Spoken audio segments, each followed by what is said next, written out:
Krishna Chaitanya Prabhu Nityananda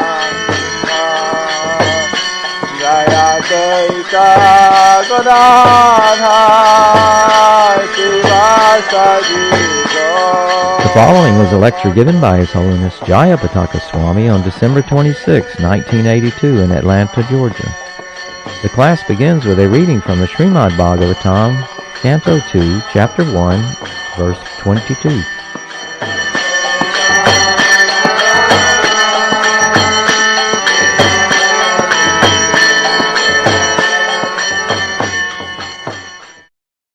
Sri Sukha Uvacha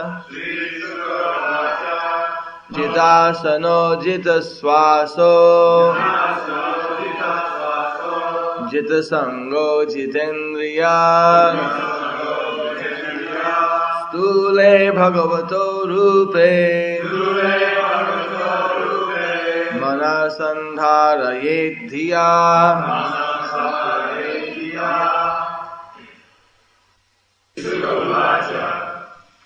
Sukadeva Goswami said,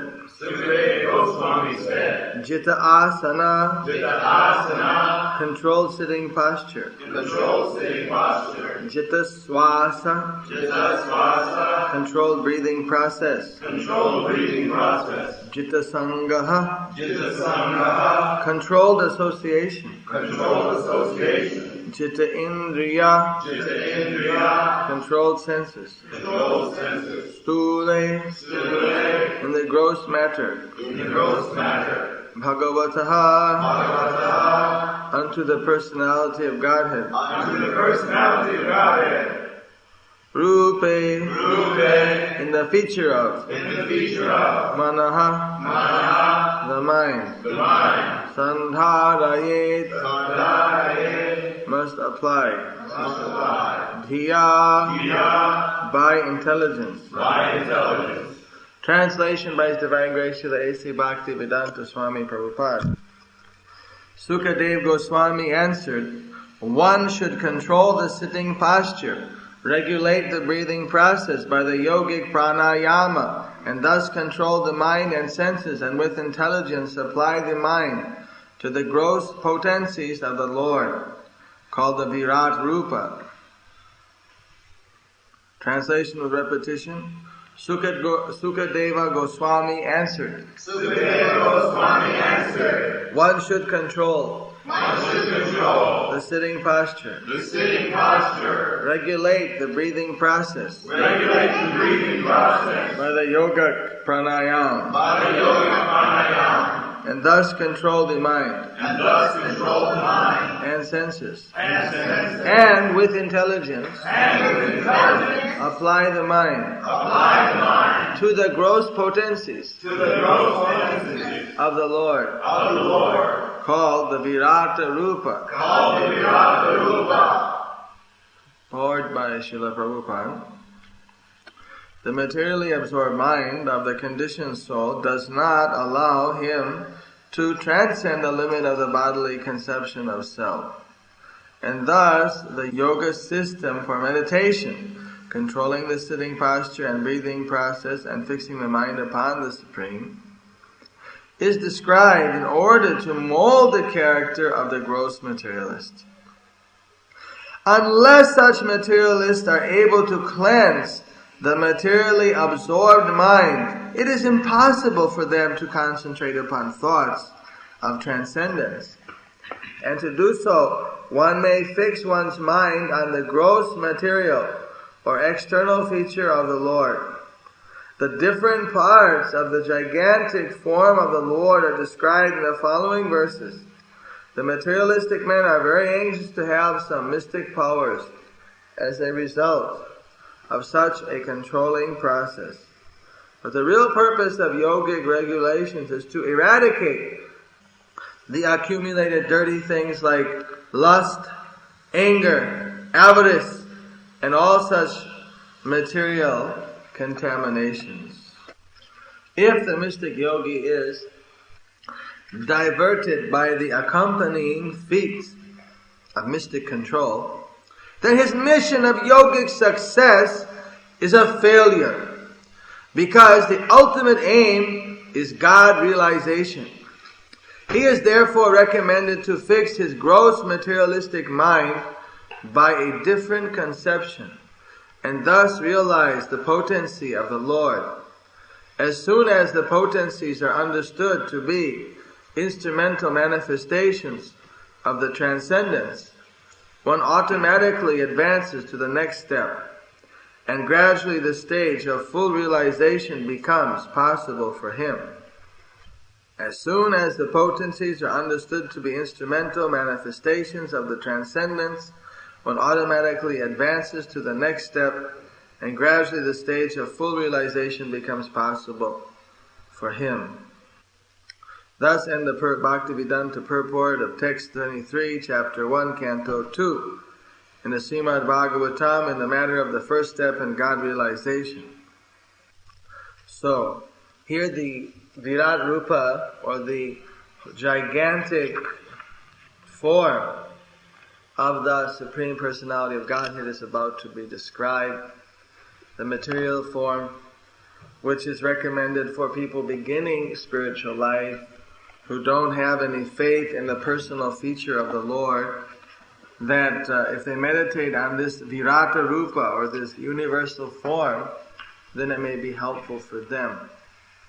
You see, if one has understanding or faith in the direct personal form of the Lord, then there's no difficulty if the person immediately starts to render devotional service and directly connects with that form of the Lord. You see, first of all, people generally, when they see the picture of Krishna or they think about God as a person, they try to carry over all the material limitations that an ordinary human being experiences and try to place those same limitations upon God. So just to clear up that type of a mistaken conception, you see, this whole Virata Rupa, or universal form, is described so we can see that the great potencies of this universe are but an extension of the energy of Krishna, and they also form thus one of his transcendental, one of his bodies, one of his bodily manifestation, even though it's within the material world, because it can instill within a materialist some awe if they actually meditate on the size of the universe and on the gigantic manifestations and see that these are all but a fraction of the energy of God.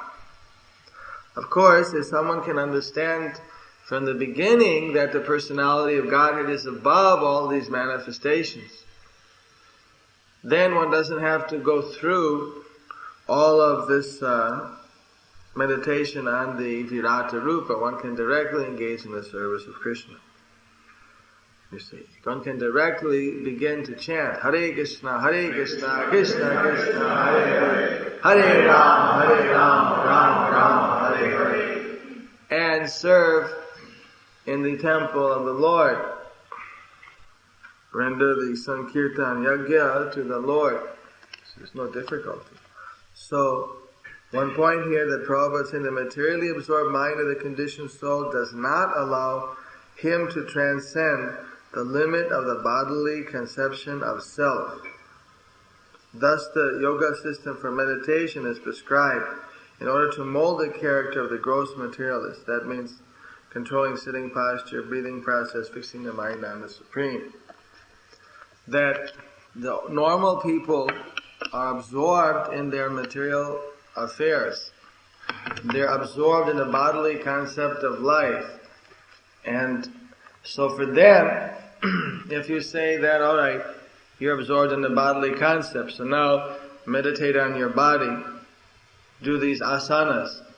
You see, you find the grossest materialist to become attracted to do Hatha Yoga. It's good for health, increases so many physical potentials, so they can get right into it.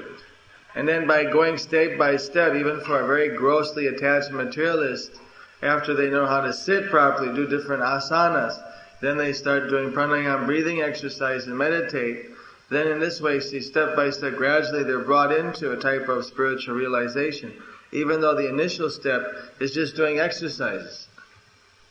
Even big tennis stars and other people, they all do these yogic exercises. It's very healthy. So, if they keep going, then gradually they can get up to the platform of meditation. But actually that process especially is for the materially absorbed mind of the conditioned soul, who's fixed within this bodily conception of life. You see, but if somebody can understand that they're not the body, at least philosophically if they can come to that conception, then there's no need of going through all the exercises. One can directly engage in meditation by chanting Hare Krishna, Krishna Krishna, Hare Hare, Hare Ram, Ram Ram, Hare Hare. In fact, because time is very short, we don't want to waste any time. We don't want that we embark on a spiritual path which there's no guarantee at all for any success in this life. If one embarks on that ordinary Hatha Yoga process, there's no guarantee one will be able to actually achieve God realization or anything close to it in this life. It's a very gradual, slower process which was geared for a much longer time periods than what we have today. It was geared for the golden age of the Satya Yuga.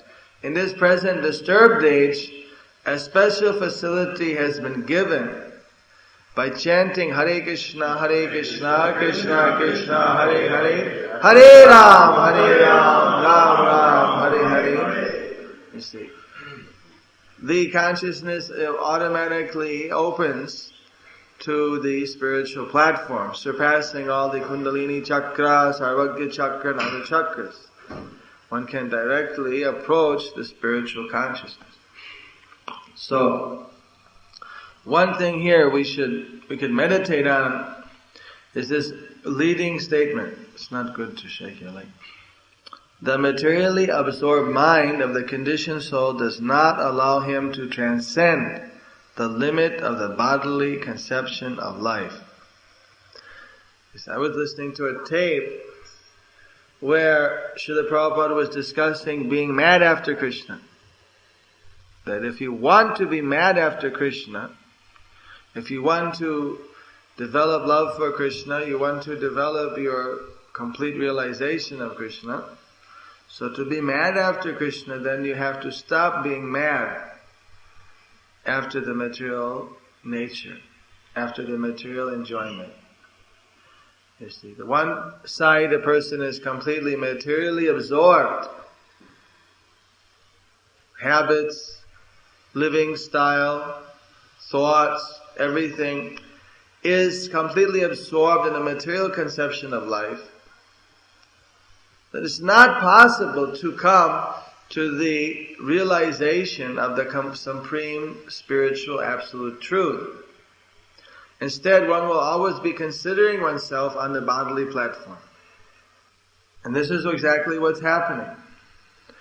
That in spite of these different yoga processes being brought to the West, where some direct purification by like chanting Hare Krishna was not employed, and rather the people are just engaging in different exercises and other type of meditation, you see that people don't get off the bodily platform. I used to visit yoga camps here in North America, and I saw in the yoga camps, all the women in their bikinis and everyone were there. It was like a country resort. And one woman walked up and embraced the Swami, says, Swamiji! Wearing her bikini, and everyone was enjoying in different ways. And it was just like a big party up there. But they were vegetarian meals there. And, there was some, meditational classes. But there might be different ashrams. I don't say they're all the same. But in general, you see, it's very difficult for them. When I was trying to explain to them that they weren't the body, they couldn't relate with it at all. Because no one had ever expressed that particular point. Rather, they expressed that now if you do this exercise, you massage your liver and kidney, and you do this exercise, and you're massaging your pituitary gland, and then then ultimately the God realization part was, put back on the back burner so much that nobody really, that was just like a cliche or something. It wasn't really part of the whole process. It was kind of just a thing to be in there, to visit there and have a good time with so many people. So we were able to rescue a few sincere seekers of the truth who could pick up that the vibration there was not one where one was going to really make a lot of spiritual advancement in a short amount of time. And they came off with us. After that, they didn't invite us anymore. Anyway, this is the way of the modern Western yogi camps. This Krishna conscious movement has got a very specific goal of bringing the conditioned souls to their full original spiritual consciousness, and for creating in the world an atmosphere most conducive for the general population to make a step-by-step advancement back to home, back to Godhead. So to do this, we cannot compromise, our basic principles. But that doesn't mean that we don't know all about every practice of yoga. We know the practice of yoga. We know when it's being practiced properly and when it's not being practiced properly. We know the different stages. These things are all revealed in our scriptures. It's a very scientific process. And Bhakti Yoga is the yoga of devotion, which we practice, Krishna consciousness, is the culmination of all the yogas. So it contains all the essential facets of all the yogas. And Bhakti Yoga is contained in all of the yogas. So in this way, the devotee knows automatically about the yoga process and knows actually the topmost yoga understanding. So this begins from understanding that we're not the body, and therefore we immediately transcend all the preliminary things which are just meant to get a person out of bodily consciousness. We already start from above that. Just like if you start from your postgraduate course. You don't have to go through the primary, secondaries. You can immediately start university level. You see, if a person that already has that accumulated knowledge, you don't have to go through it. So all those lower levels are just to bring a person out of the body consciousness. So as soon as one experiences the happiness of Krishna consciousness above this material plane, and one desires in that direction, then immediately one can perceive that this happiness is beyond the body, therefore I'm not the body. Therefore we pray to Lord Nityananda to bless us. Ha ha Prabhu Nityananda Premananda Sukhi Akonna Daya Koro Ami Bhoro Dukhi. That you please, Lord Nityananda Prabhu, you are ocean of transcendental mercy. You are always filled with spiritual ecstasies. I am the most unfortunate soul. Therefore, Lord Nityananda, because I am so miserable, I require your transcendental mercy now. Please give your mercy to me now. See, the devotee is begging Lord Nityananda to just have a drop of that ecstasy.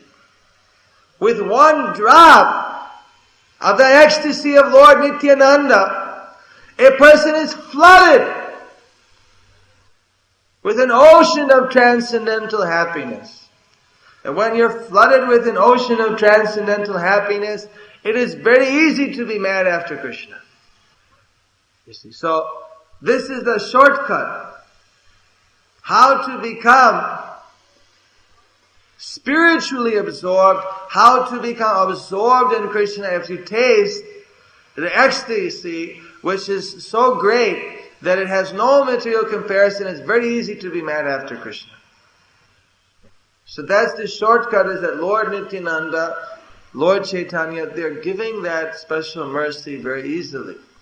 So if a person chants Hare Krishna, and he gets the ecstatic experiences, transcendental ecstasy, transcendental bliss,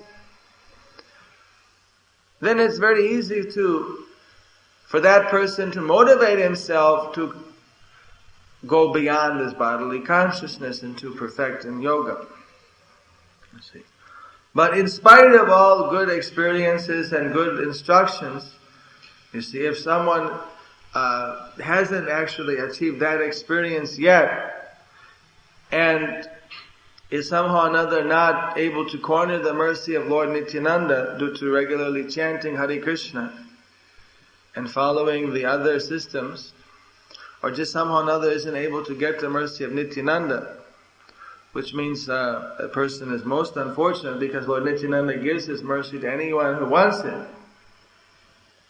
And instead of that person is completely materially absorbed and mad after trying to satisfy the senses, then he doesn't get any time to see beyond the body. Therefore you have, just like in Christian philosophy nowadays, that in spite of the philosophy explaining that there is a soul, the general people have the idea that I have a soul. Yes, I have a soul. And when I die, my soul will go to heaven. You see, they're identifying I, the body, have a soul. They're identifying that I am the body. But I have a soul. It's like a little thing there somewhere, right? They don't see self-realization means I am the soul. I have a body. You see, their whole reference point is backwards. So everything they're doing is directed on the body. And then they have a catch, they have a special, like a reserve bank there somewhere, there's a soul, you see. So their conception is, completely materialistic, which I don't believe was originally fully the intention of Lord Jesus, but somehow it came that way through the ages. I was talking just a minute ago to Balavanta Prabhu, and he said that last night they had a special TV show for 2 hours, the hidden years of Jesus, his age from 12 to 30. And the whole show was projecting that through ancient scrolls in Tibet and other, revealed historical text, that Jesus is proven that it was actually Jesus who went to India and studied under Brahmanas in Jagannath Puri, and they showed this for 2 hours, Jesus traveling through India, and how that the real source of all spiritual knowledge in the world is India, including the source of Jesus's, fine-tuning on spiritual knowledge. I mean, he was already a spiritual personality, but he got, his information. This is what they projected to the public last night for 2 hours. So, we're getting a little bit closer to the truth. The point is that the basic teaching is that we have a soul. We are the soul. So therefore we should stop living as if we're the body. You have to take care of your body. Everybody has a car. They take care of the car. We have to have a body. We take care of our body. It's not that we neglect it. But we shouldn't gear the whole life just for keeping your car polished. Nobody do it. They have their family life, they have this. No one just sits there. If someone just all day polishes his car, that guy's a little bit demented. Right? Somebody think that the guy's got some kind of fetish. He just keeps polishing his car, fixing it up, tuning it. He's missing out on a lot of things. You see, he's absorbed in this machine. Well, that's what's happened. There are such people though. There are such people who, they buy these auto magazines and the whole day they're tinkering with their car. What's like that? The people have become, completely body conscious. And they're the whole time they're just absorbed, wow, now there's a new disease, there's the cancer, there's the TB, there's the herpes, there's the this one, there's the that, and they're absorbed, I might get disease. And then they're thinking about this body thing and that body, everything. And then, even though there's spiritual people, 99% of the people in America believe in God.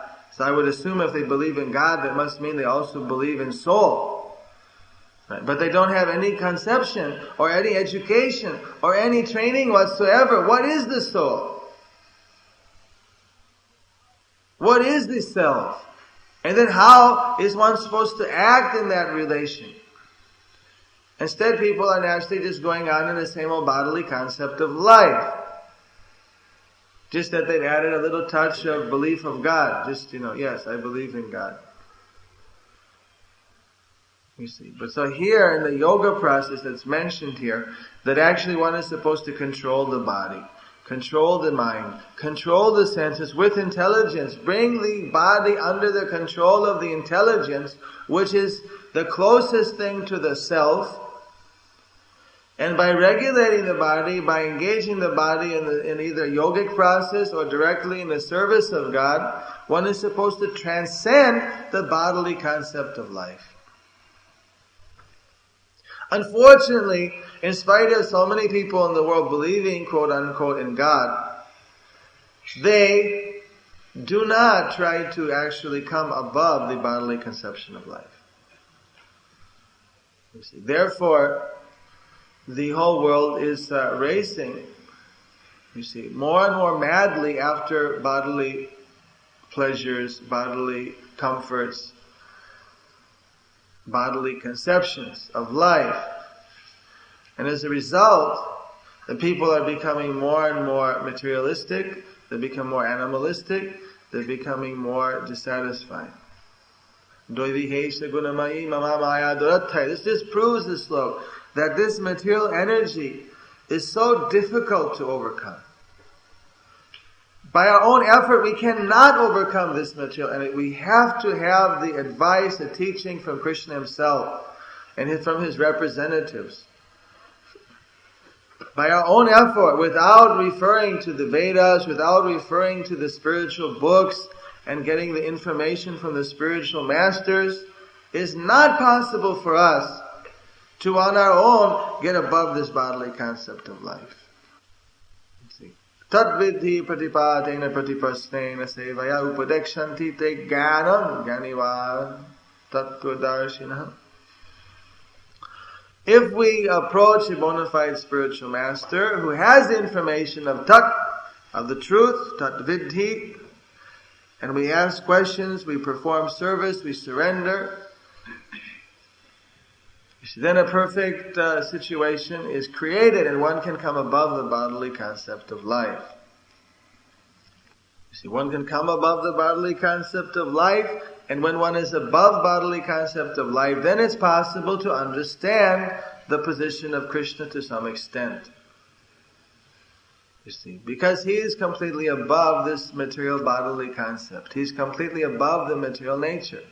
So unless one can bring one's own consciousness above the complete absorption in bodily consciousness and material consciousness, how can such a person understand God? He will always be bringing his bodily ideas over to God, who is above this material energy.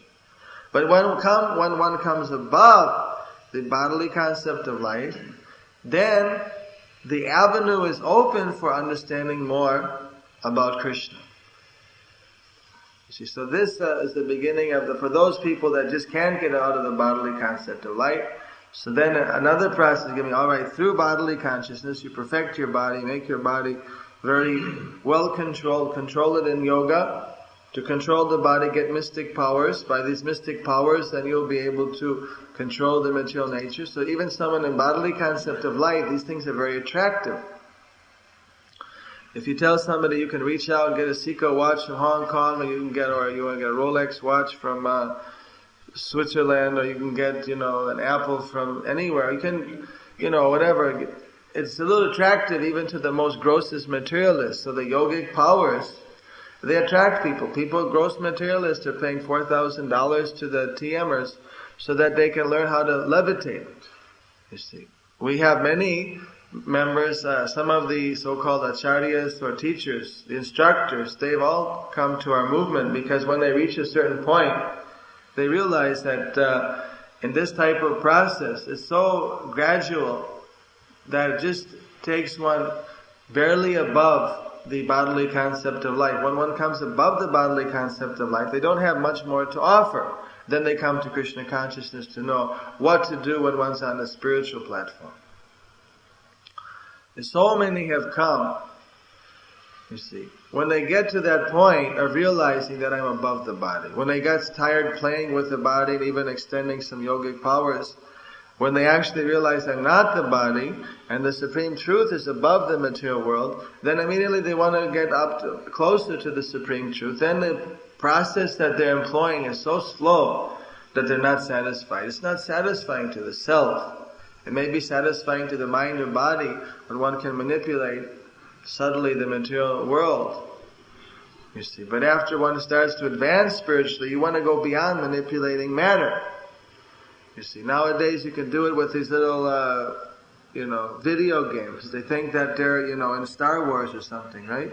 They're controlling the world. They're taking planets and destroying them. All on your video screen. They think they're God. So then, after a while you get tired and they go back, and have turn the channel or something, So this is the problem. Is that it's not satisfying because it's not the real position. It's not the natural thing. So even if you take it, you have real power. You can actually create a planet or destroy a planet. But so what? Then you got a headache. Just if your person creates his own family, he's got to feed the kids. You have to educate them. You have to, satisfy the wife or serve the husband, whatever. It's enough of a problem already. If you can imagine you create a whole planet. Lord Brahma creates the universe. He's always has to find someone to be a Manu, someone to be a Indra. Right? He had to beg that one person in the Bhagavatam, please, I just want to be a brahmachari. I don't want to, we don't have anyone else to be a Manu. Right? Just like we're looking for temple president, you're looking for a temple commander. He has to look for, universal supervisor. So, this material world means that as soon as you create something, then you have to maintain it. So for Krishna, even for him, it's not the easiest task. But actually, because he's God, because he is all powerful, it's not also very difficult. I mean, he just does it. But even then, it's only possible for him. It's not possible for anyone else to maintain this whole world. You see. He can do it because he knows everything, you see. Even then, sometimes personally, he comes down. Of course, I said that he only personally comes down, especially for his devotees. He makes it appear as if he has to come down. So sometimes that bewilders certain philosophers. But actually, the fact is that he can do everything through his energies. He can empower different energies to do everything. He doesn't actually have to personally do anything. That's his supreme position. But out of his own sweet will, he comes down here to benedict the devotees. Paritranaya sadhunam vinashaya chaduskritam dharma samsthapanarthaya sangbhavami juge juge. So, the principal thing coming there to paritranaya sadhunam, to satisfy his devotees. So the devotees, they want to see Krishna, they won't be satisfied with anyone else, therefore he comes down. You see, but the ordinary materialist creates something. It's a big headache to maintain. You may become the king or the president, then you see hairs start turning gray. They work so hard to get the power. When they get it, then they have to worry about, alright, now I have to, go and convince the Congress to sign my bill. I have to, get this treaty signed. I have to do that. Then there's this problem and that problem and unemployment, whatever, right? They have so many headaches. Even though they're supposed to be the people with the power, they have the sepulcher, they have the power in their hands, but it's a big headache. Even if you're an absolute king, you don't even have to go. Still it's a headache. To satisfy the ministers, satisfy the citizens, satisfy everyone, it's practically an impossible task. So materially, increasing one's power, influence, it only creates along with it a lot of problems for that individual, a lot of responsibilities. Therefore, to just avoid all these type of obstacles, the devotee, even against these mystic potencies, you see, he understands them to be instrumental manifestations of the transcendence. One automatically advances to the next step, and gradually the stage of full realization becomes possible for him. If a yogi gets the power, doesn't become infatuated, goes on to the next step, then he can make full realization of transcendence. So what's that next step is actually bhakti, is actually Krishna consciousness. So that means from here A to X, all these yoga processes that are there, taking one up to this transcendental level, all those can simply be bypassed. Just like if you go in these big buildings, like Empire State Building, they have elevator, 1 to 13th floor, 13 to 26th floor. They don't put 13, they put, like 14 and skip 13. 1 to 12, 14 to 26, and then 27 to, they go like that. You have so many different elevators. Then they have one to the top. Just go right from the ground floor up to the top. Penthouse, rooftop, skylight restaurant, whatever, it goes right up to the top. So here, this Krishna conscious movement is meant to take a person right from the, point A, right to the final full stage of realization. Bypassing all these different levels of gradually getting out of bodily consciousness and already skipping over that and coming right up to the platform where one acts not as the body but as a pure spirit, as an eternal living entity, and the body is simply instrumental, and in that consciousness performs transcendental service, transcendental meditation, chanting Hare Krishna, Krishna Krishna, Hare Hare, Hare Rama, Hare Hare, is the form of that purely transcendental meditation. So, this is a great mercy that this type of shortcut has been provided. These great mystic yogis, the great demigods, it describes in the Vedas that they're actually crying. They're crying that if only they could come down here to this material world at this time, to the planet Earth at this time, when Lord Chaitanya's movement is manifested. Because what would ordinarily take a long time to go step by step, now there's a special facility that without all these stages, one can directly go to the topmost platform. One can go to the transcendental platform, and from there one can further develop, bypassing all these relative material platforms. So factually speaking, they're crying to come here. You can imagine, they can't commit suicide. They have such long lives, they're stuck there. Right? How do they come down? So just those who are fortunate to be born at that time, you see, they're able to participate. The demigods, what can they? They can, of course, sometimes come as an expansion. Those who are fortunate came and participated with Lord Chaitanya. But basically, someone who during the movement of Lord Chaitanya can leave their body, you see, well, they're so fortunate.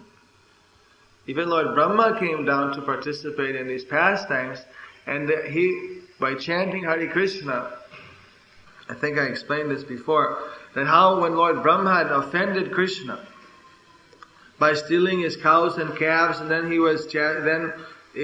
Krishna revealed his full mystic powers, then how he came to Navadvip Dham and he was meditating there. There he was meditating in the central island called Antardvip. Navadvip and Vrindavan, they have a similar shape. It's like a lotus, or it's like a spiritual lotus, called Vrindavan. So Navadvip also has that lotus shape. And there is one central, the whorl, and around it there are 8 spiritual petals. So the central whorl is representing the bhakti process of Atma Nivedhanam, complete surrender, full surrender, self-surrender. And the other 8 processes of bhakti yoga, devotional service are, each one is like one petal of that lotus. So Brahmadev, he was meditating in Antardvip, Because he heard that Lord Chaitanya forgives one of all offenses. He's very merciful. And he was going to come in the next age, in Kali Yuga. It was Dwapara Yuga then. So he was meditating there on Lord Gauranga. And in his meditation, finally, before him, Lord Chaitanya appeared with his associates, dancing. And Lord Brahma, he became completely overwhelmed with transcendental ecstasy. He fell down at the lotus feet of Lord Chaitanya, paid his obeisances with his four heads.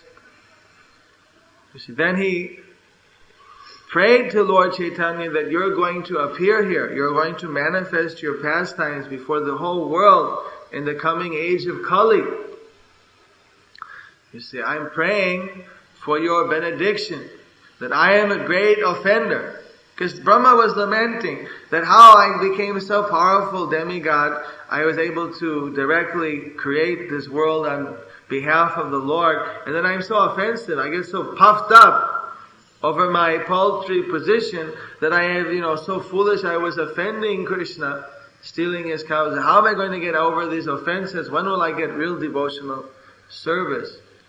You see, he was lamenting in that. So when he finally had the darshan of Lord Chaitanya, he was praying that I'm so proud, I'm so offensive, that I want you to somehow or another, you're the most merciful, you somehow purify me, so that I can become rid of all this false ego and that I can stop committing any offenses in devotional service.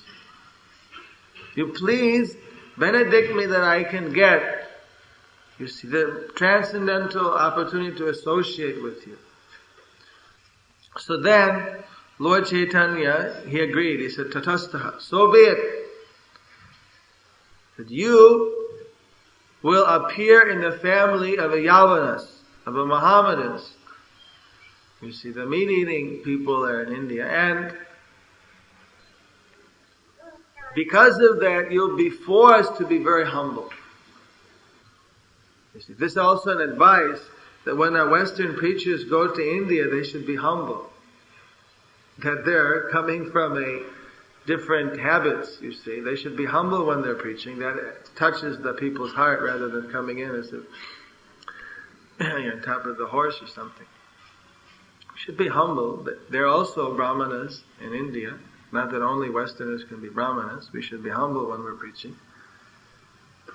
Taking it that we were delivered from a very despicable situation and given this great opportunity. So anyway, in those days, society, at least when Lord Chaitanya came, was a little more strict. Nowadays, people don't even follow that many rules and regulations. So, for someone born in this type of family, we're forced to be a little humble, specifically during the time of Lord Chaitanya, when the Vedic culture was still at a very high peak. So, Lord Chaitanya told Brahma that you will appear in the family of a Mohammedan, but you will constantly chant the holy name. You'll be chanting the holy name 300,000 times a day. So by this, you'll become purified. The chanting of Hare Krishna will purify you so much that for the rest, because Brahma's only half-life is gone, a little less than half. One paradha is finished, you see. Half-life is gone. Another half he's got left. So he said, by this, the rest half of your life, which is millions and billions of years, you can't begin to calculate how long it is, you'll be completely, just by this one chanting for, a few 40 years, 50 years of his manifested pastime. By this chanting, you'll be completely purified for the rest of your existence in this life. And then you'll be able to return back to the spiritual world. So, and then Lord Chaitanya said, and your name will be Haridas. Then Lord Chaitanya disappeared. No, they told him, so you prepare yourself. They disappeared. So, the Lord Brahma, he went back to his Satya Loka, his planet, the planet of Satya. And then, of course, he came down and he appeared as Haridas Thakur and assisted Lord Chaitanya in his transcendental pastimes. So this opportunity to be in the pastime of Lord Chaitanya was received even by great demigods like Lord Brahma and others. It's something very special. So we should also take it like that it's a special opportunity. Somehow or another, this is the closeout sale of the Supreme Personality of Godhead. I noticed when I came to America, there are a lot of closeout sales. Selling to the bare walls. You see. So this is the closeout sale. If you miss it at this time, if you're left over, then it's a very unfortunate situation. Then it's practically that person. I mean, that means like in the closeout sale, if you go there like after this and the air, whatever's left, you know it's going to be really bad stuff. Right? It'll be real junk. Because after the end, if nobody bought it, it must, not be any good. Because everybody's trying to pick out anything good at the cheap rate. Of course, here it's all cheating. They jack up the price and then say half off. Business, But this is not like that. That actually this is a real bargain. This is the only real bargain. You see, where actually things are sold below cost. You see, it's given out free. You see, but somehow or another, even after this, if a person somehow avoided the mercy of Lord Chaitanya, was so clever to avoid the mercy of Lord Chaitanya, well, that person is the most unfortunate. You see, he's the dregs of fortune, you see. Most misfortunate. Unfortunate.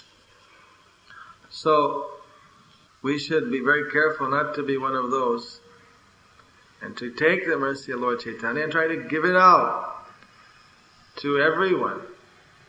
Everyone that can accept it, give them the opportunity. Chant Hare Krishna. Alright. I have no time. Prabhupada, he pointed out that people have no time, you see, to hear about their immortality. You see, they're racing so fast to death. Their time is so short before they're going to die that they have no time to hear about their immortality. How Prabhupada has written it in his books, they have no time to hear about their immortality because they're going to die at any moment. They're in a rush, you see. They have no time. They're immortal. They're not going to die. But the illusion is so strong that they're thinking, I have no time to hear about my immortality. I'm sorry. Just see the foolishness. Sir, we just want to tell you that there's no actual danger that you're not going to die. I have no time to hear all these things. I'm too busy, you see. Life is so short. I have no time to hear what you're going to tell me. No, sir, I have no time. That's why Vimudatma. They're called Vimudatma. That Mudha means foolish like an ass, and Vimudatma means it's a special quality of foolish like an ass. Especially foolish. That they don't take the time to really find out about their real self-interest. They're not selfish. The real selfish person, or one who really has his self-interest at heart, is the devotee. He's saving himself, really. But he's also selfless, because in this absolute world, all the contradictions meet. You can be the most selfish person and be the most selfless person simultaneously on the absolute platform. All the contradictions, where they unite. If you have two parallel lines, where they unite, that's the absolute truth. Where everything unites. So there, all the contradictions, they're also uniting. You can be the most selfish person because it's to your greatest self-interest to be Krishna conscious. At the same time, it's the greatest welfare work helping everyone, and because it's completely the desire of Krishna, therefore it's the most selfless. So this contradiction is only possible in pure God consciousness or pure Krishna consciousness. So somehow or another, those who are fortunate enough to be in Krishna consciousness, They should become selfish to protect their Krishna consciousness, and they should be selfless to give their Krishna consciousness to others. Hare Krishna, Krishna Krishna, Hare Hare, Hare Ram, Ram Ram, Hare Hare. Thank you very much. Any questions? Yes? Dr. Ed? Yes, sir. In Search for Liberation, in a conversation between Prabhupada and the Beatles, there was a devotee who was also responding with Prabhupada, and he was describing to the Beatles four Sampradayas, the Ruja, the Lakshmi, Kumara, Mara, and the Vaishnava. And the devotee said, now there's only one Sampradaya. And then he stops for a minute and says, perhaps two. And I was wondering, we all know that the Vaishnava Sampradaya has survived, and I was wondering what the devotee meant, by that statement. Is possibly one of the other Sampradayas still have a small group of people? Are they bona fide? The devotee said that, or Prabhupada said that? Devotee. No, there are traces of the four Sampradayas. Vishnu Swami is Vallabhacharya. He has followers. Ramanujacharya is in South India. They have many temples, followers. And Nimbarka also, Nimbarka Swami Goswami, he has followers. The point is that sometimes the Sampradaya will have a great Acharya present, will have preachers present, and they'll be preserving those teachings and broadcasting. And sometimes it's like they come in like a wave, they come in an ebb where somehow the material nature has subdued the preaching effort of that particular Sampradaya. So in that sense, there's a lot of compromising being done in different Sampradayas, but the teachings are all bona fide. The original teachings are actually teachings which give some real information about God realization. You see, they actually present the Supreme Person as being above the material world, and they present the living entity as being permanently in some connection with Him. Now, what that connection is and how they have slight shades of difference, which lead one to a different conception about the ultimate form of God. Whether His ultimate form is majestic or intimate, or what the ultimate type of service, but that's like very fine focus. That's very fine focus which the ordinary materialists, they won't be able to comprehend any of those things. But once one's already on the liberated platform, then there's different ways that people approach God or see Him. So those fine philosophical differences are there. But because they all agree that Krishna and as Vishnu is in the transcendental position, and living entities are ultimately also in the transcendental position, there in the material world is a subordinate. Therefore there's no contradiction. There's no contradiction with them, so we accept them because on the basic issues we all agree. You see, so we accept, but in terms of their active having a lot of life or spirit now, it's like they're at the present time, at the end of their enthusiasm. It's like they're running from the previous momentum. But the Lord Chaitanya came, so that particular Sampradaya, Lord Chaitanya came in the most recent incarnation. He's always that Krishna comes to reestablish the religious principles. So then he came, and in his teaching, he's actually taken the essential aspects of each of the other Vaishnava Sampradayas. He's taken two essential teachings from each and combine them. That's why the teaching of Lord Chaitanya, although he came in the line of Madhva Acharya, the Brahma Sampradaya, that in spite of that, his teachings are somewhat different because they combine all the essence of all the different Sampradayas. Therefore, he describes it separately as Gaudiya Vaishnava, Brahma Gaudiya Vaishnava Sampradaya.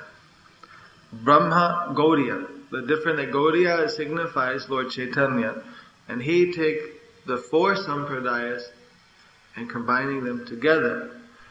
So it's predicted in the Padma Purana that these four Sampradayas will unite and become one in the Kali Yuga.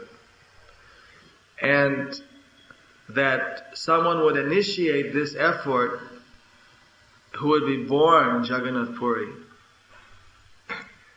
And it's significant that actually it was Bhakti Siddhanta Saraswati Thakur was born in Jagannath Puri, and he initiated this, he built the temple in Mayapur with the four Sampradayas represented on each corner of his temple there. And he preached, went to South India, preached that all these Sampradayas should be united in this way.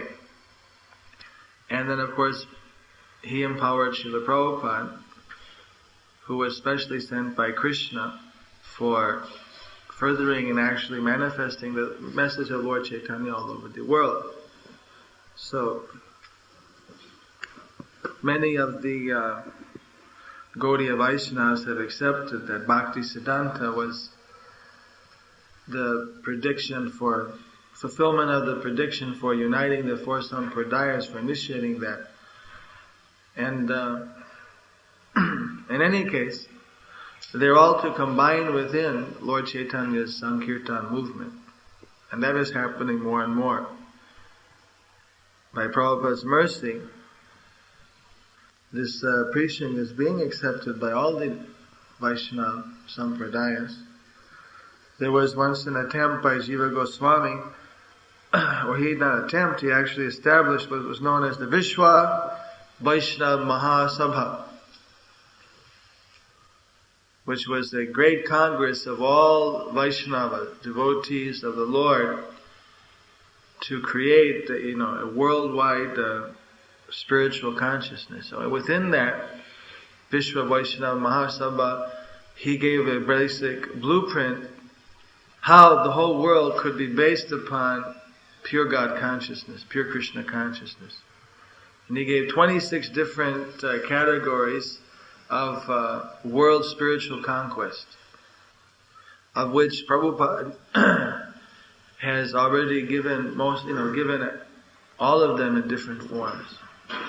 See, it's just that we're at different levels of implementation. So, simply by following Srila Prabhupada's books, simply by following the blueprint he gave, then the whole world will become Krishna conscious. You see, if the devotees simply are determined to continue establishing this philosophy that doesn't take any backward steps, it just keeps going forward. And we can see, just like by these television show, different things, gradually even the Americans who are very conservative, they don't like to see anything apart from, like the whole world began, in the Hebrew area there.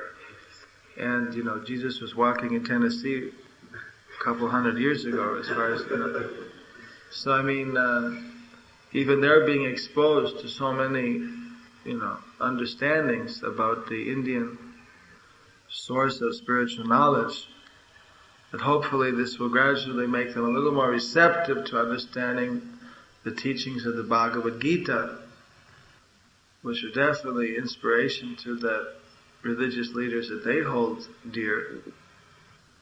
Then they can come a little bit out of their body consciousness and work for the real welfare of the whole world. Hare Krishna. Yes? Yeah, sure, that's right. This is Nirguna? Yes. Fired up from the marathon? Yeah, it was wonderful. Everybody was good. Very nice.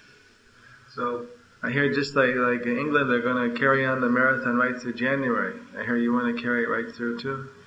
Yeah, I figure at least till the 9th or so, because that's a week after the first, everybody will be shopping, big sales going on. Anyway, you explained some of the pitfalls of these different categorical gradual advancement of different yoga systems. So in Bhakti Yoga, isn't there also dangers that practitioners can fall into? And which are they? And what is the means of counteracting? There are dangers which are of a different category. Anyone who perfectly follows any yoga system will make progress according to that yoga system. It's just that if you perfectly follow the stairway, you can walk up, you reach the top of the building. So the other yoga system, if it's properly followed, a person will eventually reach the top. But the point is first of all, it's very difficult to follow, just because it's a very difficult process. It's a very strenuous process. It's very physically demanding. So just like Maharaj Prithu, I believe, he lit the 4 fires on each side in the middle of the summer, he did this severe meditation. I mean, this is what the yogis do. They learn to, transcend the body in a very physical way. So, it's a difficult process. But if one perfectly does it, then one will come up to the point of God realization, and at which point he can render devotional service to God. The difficulty is that if a person stops, doesn't continue in the yoga process, then he gets stuck up. The difficulty here in the West is because the yoga process is so difficult that they don't actually present the yoga process as it is. We would have no serious objection if the yoga process as it is was presented to the people and they were trying to practice. Instead, they're being presented some kind of watered down process of yoga, which is just more suited to them as in terms of like a marketing procedure. And so instead, they don't actually develop many of them don't develop that much of a real spiritual quest or real spiritual development. They get misled. The sincere yogis, they have all respect for the bhakti yogis. You see, they understand that bhakti is a necessary factor even of a mystic yoga process. They don't fully understand bhakti, but they know that it's a necessary aspect. You see, similarly, the bhakti yogis, they respect a sincere yogi trying. The point that they know it's just like a person that's there in grade school. That they're going, through the grades. You can skip up and make very quick progress. Only the real dangers are not in the yoga systems. The dangers are when we look out of the yoga system, when we stop practicing the yoga. You see, so the danger is simply in our own inability to practice the yoga system properly. So comparatively, it's physically almost impossible. And there's no guarantee that we can complete the course is so long, there's no guarantee we can complete the mystic yoga process in this short life. So therefore, right from the word, go, it's like impracticality. But Krishna consciousness, within this time, there's no difficulty. Even when one day you can become perfect in Krishna consciousness. Even in a moment. Like Maharaj Kadvanga. In one moment he became Krishna conscious. Sukadeva Goswami taught Bhagavatam to Parikshit Maharaj. In 7 days he became perfected. So the point is that the basic thing is ahaitu kapratiyata. Yatma suprasidati has to be unbroken. Has to be unbroken practice, and it should be unmotivated. This is the basic. Now, that has been described for our benefit. What are the type of motivations that come in? Gross and subtle. What are the type of distractions are there that can break that continuous flow of bhakti yoga, of practice of devotional service?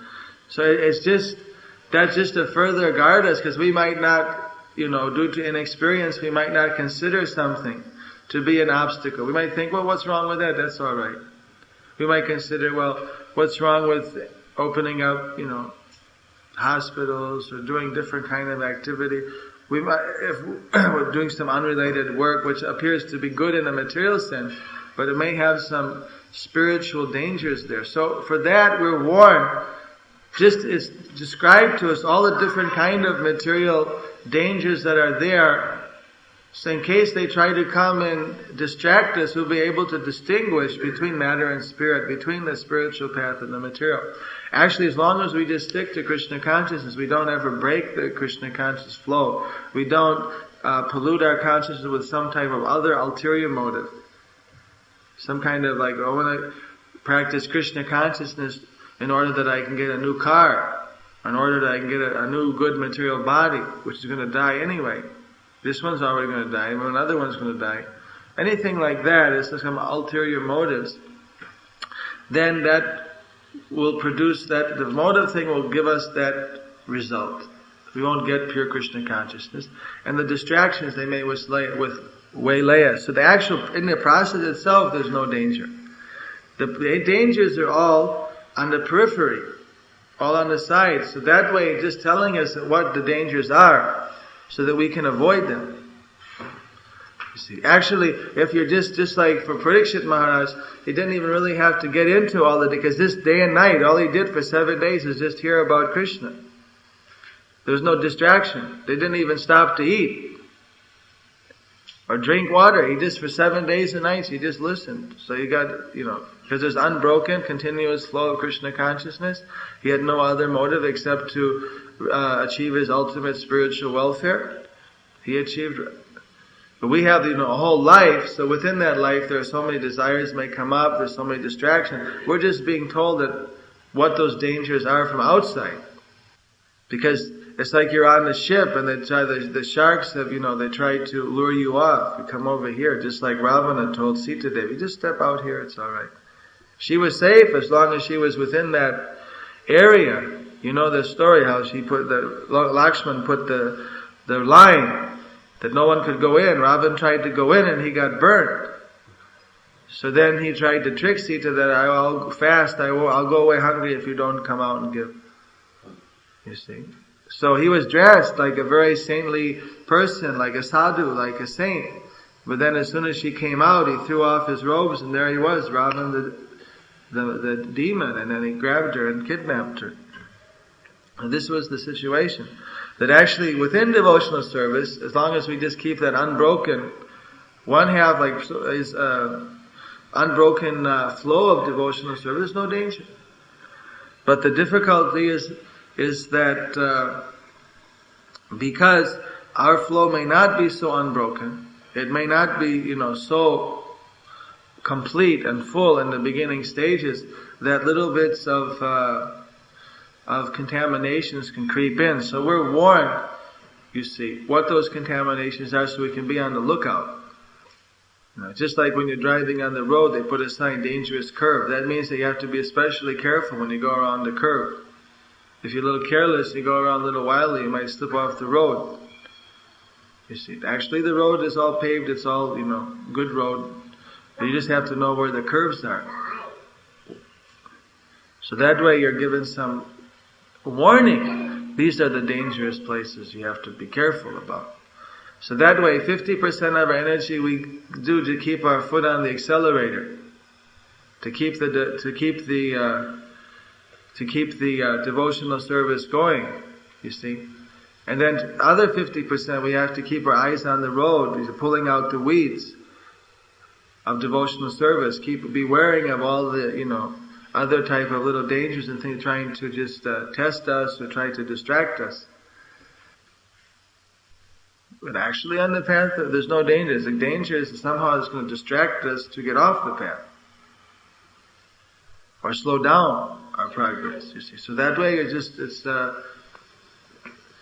there's no deficiency or danger within devotional service, but it's just warning us what the dangers from outside might come, so we can differentiate what is devotional service and what is actually maya, what is material activity. So we don't fall into material activity with some kind of sentiment that, well, this is actually also spiritual.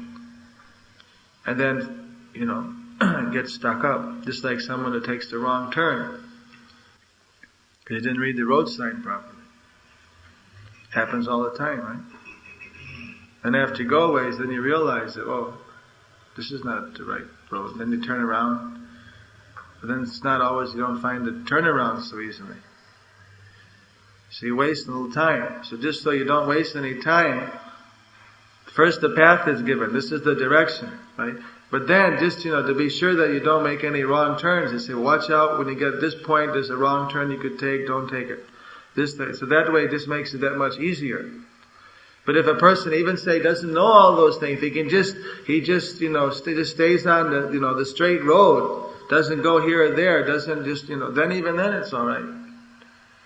This is all like additional information given just to provide us a special security.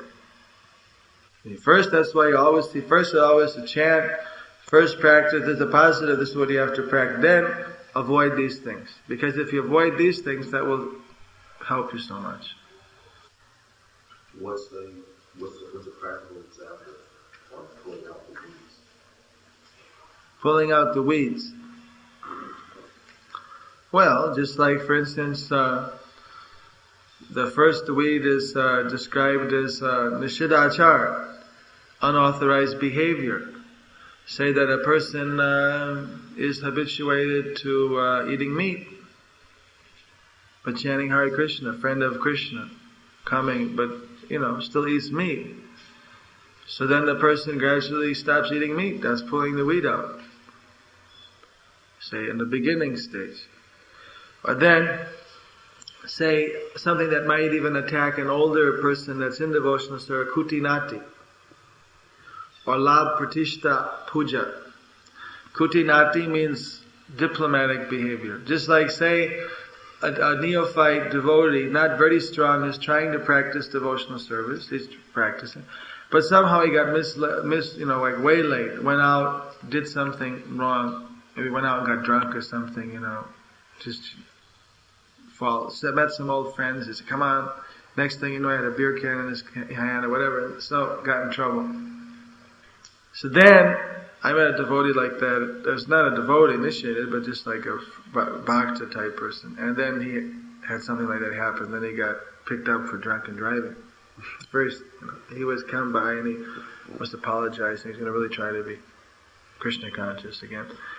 So the thing was that if a person does something like that and some senior person is there to help him, some spiritually advanced person, and then if he tries to lie about it, hide the truth, that's one form of kutinati, being devious, Well, if a person was just straightforward, I had this problem, can you help me? Then he gets some good advice, and that gives him some more inspiration, some more strength to just stay on the path.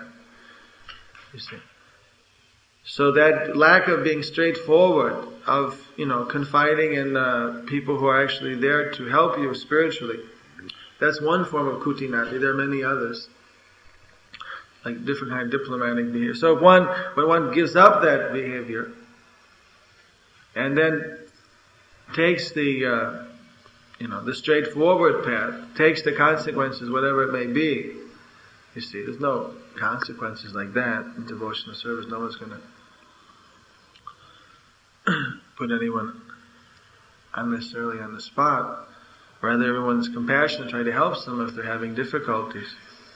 So that's how you pull a weed. It's just that when you have to isolate, you have to recognize this is a defect, this is a mistake, this is a wrong thing. Then you work at not doing it anymore. That's how you pull it. That's the meaning of pulling it. It's just like, some people, they show you, look at my garden, look at my lawn, isn't it beautiful? Everything's green, right? If I look at the lawn, I think it's great. But then if some, horticulturalist comes and says, that's crabgrass, this is hog grass, and this is not, you're supposed to have all, Kentucky blue or something. You got all this other garbage grass in there. You see, for an ordinary layman, it's all grass, who cares? But, if you really get into it, there's some kind of grass there. Ultimately, weeds that don't help the gift. They're going to take over the whole thing and make it very scrubby looking. But it looks the same. It looks similar. You see. So all you do, you pull it out. Take it out. So you have to isolate it first. What's the weed and what's the real plant? Weed means it looks like a real plant. It's not. It's a plant also. It looks similar. It's not, necessarily a lot different. It might be a lot different, or it might even be similar. It's a plant anyway. So some of the things are just a slight difference, and some of them are really different. Just like an oak tree and a piece of grass. It's the same type of living entity, plant. You see, vegetation. But it's not, they're completely different. Maybe in the beginning stages they look similar. When they're just like 3 inches high. But in the end, it becomes completely different. So how you pull it out in terms of practicality is by stopping doing that particular thing. Or at least trying to stop. So first you isolate what it is, then you work at pulling it out. Is that alright? What books can we refer to that you understand as the weeds? Chaitanya Charitamrita Madhya Lila, in the instructions to Rupa Goswami, Lord Chaitanya describes about the weeds of devotional service. That's one place where he describes different weeds. Quite extensive purports by Srila Prabhupada. Then in the also in the CC, Chaitanya Charitamrita, in the Madhya Lila or Antya Lila, I think it's Madhya Lila, the Gundicha Marjanam. It's a Madhya Lila, right? Madhya 5.